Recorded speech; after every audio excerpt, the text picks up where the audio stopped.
Folks, welcome back.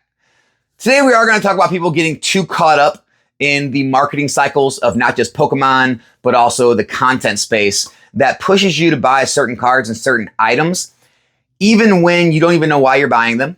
You don't even know if you like them or not. And you don't even really have a plan or a strategy. You just know that everyone's talking about it. It seems like everybody's buying it. And you have to get one or you're not going to be able to. And whatever price point the market's selling them at, if you can find it even $1 or $2 under that, you got a deal and it's a good buy. And I see a lot of issues with that. And so we're going to discuss that. I'm going to talk about how you can kind of combat that in your own mind and on the market. And, kind of get into the nitty gritty. But before we do all that good stuff, I got to shout out today's video sponsor. It is Misprint.com. Guys, Misprint.com is already a great place to buy on, but they're also a great place to sell. They only charge a 7% fee plus payment processing, which is lower than pretty much any site out there in the industry. Also, they have this awesome app. So Misprint literally has the best scanning app I've ever seen. Check this out. You can take a picture of multiple cards, run it through the scanner, and check this out. It doesn't take much time at all. It just reads the certification numbers.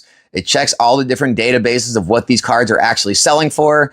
And it'll not only spit out the prices of the high and low, but also give you recommended value. So look at this, just like that. You know what the lowest ask and the highest bids are. They give you a suggested price and they do it for every single card. As many as you can fit in the picture, you can do at once on Misprint's app. So make sure to check out Misprint.com. The link will be in the description and the comment section below. Okay. One of the most recent items I can think of that people are going through this mass hysteria where you just have to get your hands on the item. It doesn't matter how much you have to pay. It doesn't matter what you really think about the item. It doesn't even matter if you want to open it or like the cards or believe, the price point's good. You just have to get it. And if you can get it under what TCG Player and eBay sales are, you'll feel like you got a deal. You feel like you're in the item for a good price. And sometimes it couldn't be further from the truth. So the Prismatic Evolutions SPC, the Super Premium Collection.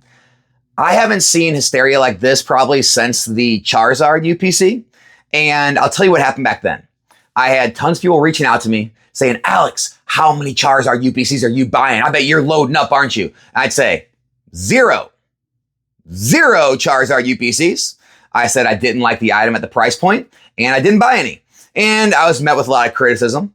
And, months later, they had a big reprint. It dropped to around $80. Some got it for a little less, some got it for a little more, depending on what platform you got it, what coupons and deals you had. But that's where I built my positions because I suddenly liked the product because it was, half the price or less than half the price of what it was going for on the market when everyone had to have one. And it's a funny thing that happened. When it dropped to $80, nobody wanted it all of a sudden. They sat there. They were plentiful on every platform. People were trying to get you to buy them and no one wanted them. Everyone wanted them when they were, $150, $200 though. Weird how that works. And now we got Prismatic Evolutions Super Premium Collections. And people are just throwing their money at people to buy them. I know it was $250 to $300. I haven't even checked the market on them. I'm not even paying attention. I don't care. I've had tons of people reaching out to me again. Alex, how much are you paying for your SPCs? How many do you have? I bet you're stocking up. Zero. I have zero of them. I'm not stocking up. I'm not buying them. Even if I would have got a ton from my distributor, I would have sold them all at these prices because I don't like to be into something that doesn't have good historical data. And what you're saying is, Alex, there is no historical data. It's a new set. Not true, though. We can look at other super premium collections. We can look at other ultra premium collections, right? We can look at the price points they're going for years and years and years after releases. And I'm pretty sure I did the math right. If I were to buy any of those products in the $250 to $300 market price range, I wouldn't be doing the greatest overall in terms of percentage gains as I would have putting my money elsewhere, like booster boxes or other items. And so when I'm looking around at everybody, I feel like I'm the only sane one and everyone's going crazy, throwing their money at these products, thinking that it's a good buy when they're not looking at any historical data on it, right? They're not looking at the possibility things could get reprinted. I'm fully aware that some of the products I own can get reprinted. That's why I'm not all in. I don't go all in on Scarlet Violet Era product. I buy it because I know there's a possibility, with some people like to deny, the possibility that some things don't get reprinted. Yes, it's a real thing. Some of these sets will never come back down. But I also hold on to cash, knowing that if some of these things do get reprinted, I can go in. But one thing I haven't done, I haven't bought into Journey Together booster boxes to invest in at $250. It doesn't make sense. I look at the historical data on Sword and Shield boxes. I say, well, unless I owned a handful like Evolving Skies or Fusion or maybe Lost Origin, $250 a booster box wouldn't have been the best performing product when you look at what a lot of other boxes are going for. And so I'm like, well, yeah, it doesn't really make sense to put my money into this right now, right? Especially when it's brand new and it could have a multitude of reprints, right? It makes more sense to buy something like, I don't know, Silver Tempest, or maybe one of the early Scarlet Violet era sets that are, they're over $200, but they have a much less possibility of being reprinted because they're all almost 2 years old or more, right? And so I'm going through the same thing in my head about the Prismatic SPC. And people are freaking out about it. Oh, I can't believe Alex isn't buying it. Oh, he's wrong about this. Just like he's wrong about the PC ETBs. Just like he's wrong about X, Y, or Z. That's fine. I'm okay being wrong. I'm not okay with getting into positions too early, losing large amounts of value, taking years and years and years just to get that value back. I want to take more strategic moves, right, that have much higher probabilities of making money. That are at price points that I deem are much more fair based on the product, the age of the product, and the price point, obviously. And some products just don't fit into that kind of mold that I want to see. And so I don't care about missing out on in particular items or sets, where I think a lot of people are buying into this like euphoria of, I have to own it all. I got to catch them all. Right? Pokemon's doing a good job. The YouTube space is doing a good job. All the other content places, they're doing a good job of it. They want you to catch them all. I got to buy all the cards when they come out. I got to buy all the products. I got to buy all the sets. Why? Why do you have to do that? Have you ever asked yourself that? Why are you buying them? Well, I got to collect them. Well, fine, then go buy one. If you want to be a collector, go buy one. Go buy the cards. I mean, if buying one of each item is going to bankrupt you or be a really strain on your financial situation, well, then I would tell you, maybe Pokemon isn't the right hobby for you. It's not the right time to be in the hobby. If it's that expensive right now, don't put yourself into financial turmoil to buy Pokemon products. But if you're in a stable financial position, buying one of every product shouldn't be that strainful, right? I mean, a $250 box of Destined Rivals, you go get a $250, super premium collection. You'll get some other things when they come out. A new set is released every, 2 months or so. I mean, $250 every 2 months. I mean, what is that? Like $125 a month? Most people can budget that if they have disposable income to put towards a hobby. I'm sure most people blow that much every month on other things, concerts, or, going out to eat, or, any other hobbies they have or whatever. I'm sure other people blow that amount of money. It's not that much money to blow. Now, if you're talking about you're an investor, you want to make an actual play on them. Why? Why do you have to put your money there? It's almost like, people you get a money that you've designated to buy, a stock. It's like, well, that stock just went up 100% in the last 30 days. I got to buy it. Why? Well, I designated that money for it. Okay. Maybe find something else that hasn't went up that you believe in. Maybe hold the money in cash on the sidelines and wait for things to correct where it's a better entry point, right? And so just because you see items that everyone's talking about and people are buying does not mean you have to move into that, right? Just because certain cards are popping off or certain people are talking about it, even myself, even though I'm talking about certain cards, I've even said it. There's no rush. You don't have to go out and buy alt arts right now. You don't have to go out and buy these illustration rares or special illustration rares right now. Well, Alex, what if I miss out? What if you don't? What if it goes down further? Are you okay with that? Well, I don't want it to go down. No one wants it to go down, but are you okay with it? Right? Because I feel like most people are more okay missing out than they are losing money. Losing really hurts. Missing out, yeah, it makes you feel like it sucks for a minute, then you move on to something else. Losing money hurts much worse. And so my philosophy has always been, I'd rather miss out than lose money. And so I think a lot of people are not, going through that kind of thought process in their brain right now. They're just buying based on this emotion, right? This emotion that I'm not going to be able to get any. Everyone else is buying it. I see prices of things going up. I want to get involved because I want my price of my stuff to go up. And it's great while it works. The trend is your friend till it ends. And again, it will end. It will end. What all these people are telling you, all the doom and gloomers, all the bears out there, they're right eventually, right?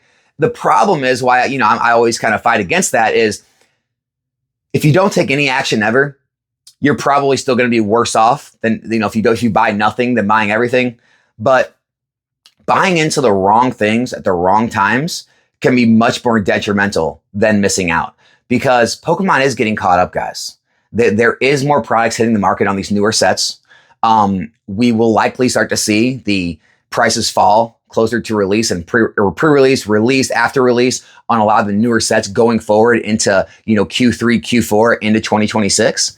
And, I think a lot of people are continuing to be upset. You thought Journey Together was bad. People were upset that Journey Together crashed to like $190, $200. That's a crash to people. It's going to be sad when it crashes to MSRP. What if a box crashes to 140? Oh, Lord. Oh my gosh. Then people are going to be really scared, right? And I think people are losing sight of the risk you're taking buying into things at the current prices with brand new products that have just started their print cycle. Because, back when I was making videos 2-3 years ago, I got criticized, for Pokemon investing, but the reality is the risk was so low. I mean, I was talking about boxes that were $80 and $90, where we'd never seen a box ever in modern times go under like 70, really. Crimson Invasion broke maybe like $69.99. Roaring Skies Primal Clash on the reprint, right? Chilling Reign Fusion Strike Battle Styles were in the 70s. They didn't crack. So it's like you were buying these boxes with like a built-in risk of like $10, $15, $20 a box on the worst case scenarios. And now people are taking risk with like hundreds of dollars. Like when you're buying things $100, $200 over MSRP, over normalized market, let's take MSRP out of it. Normal market prices, what they were like a year ago, not saying they're ever going to go back to that exactly, but it's a much stronger risk you're taking, right? And also, I talked about this in my Patreon video that I released this month, and I'm not going to go into as in depth as I do in there. If you guys want to, get all that broken down, you can join the Patreon. I don't push Patreon. You guys know, you watch anyone that watches all my videos, I don't push it, but I do, go a little more in depth with information there. If you take Sword and Shield Era and you put $100 a box of what you bought every box for, you're doing extremely well. You're making like 400 or 500% gains right now. Okay. If you would have had to buy all those boxes at MSRP, you're still doing good. You're in the like mid 200% range. If you had to pay $200 a box, 200 plus a box for every Sword and Shield Era set, and it's been released now for 3 to 5 years on Sword and Shield, you'd still be up over 100%. You'd be up like, I think it was like 160%. But after selling, fees and shipping, you're down near like the 120-ish percentile is what you're up in 3 to 5 years. And what's funny is the S&P index has been averaging in the last 5 years, I think over 14% with dividends being reinvested. And then you add compounding interest in, you're not too far off from the gains that Sword and Shield Era would have seen if you paid $200 for every box. What that means is, what do you want to sacrifice for going through all the time to, pay attention to this market, find all the buys, right? Store all the products, list them, have to ship all of them, have to worry about customers trying to scam you or things getting lost in the mail, damaged, paying for insurance on their packages, all that good stuff. What is all that worth to you? Because if it's only a matter of a 10, 20% difference in a 5-year term, and when you want to sell an S&P index, you can just click sell and all the money's right in your account, it becomes a lot more blurry about which is better.